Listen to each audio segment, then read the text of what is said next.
Hey guys, welcome back to TechMan. Today, let me show you how to add music in Meta Business Suite. I was putting together a quick reel inside Meta Business Suite the other day and realized adding music is actually where everything starts to feel alive instead of just a slideshow. So here's how it played out. I logged into the dashboard, hit create reel, and uploaded a few images, 5 minimum, which honestly makes sense if you want it to look like an actual reel and not a blank and you miss it moment.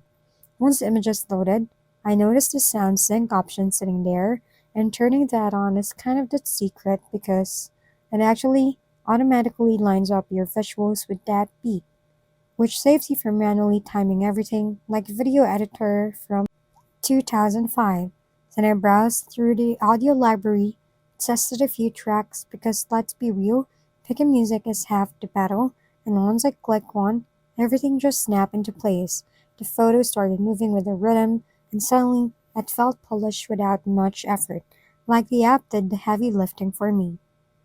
If we've been helpful, kindly give us a thumbs up and don't forget to hit the subscribe and bell button for more contents. For any questions and suggestions, comment down below.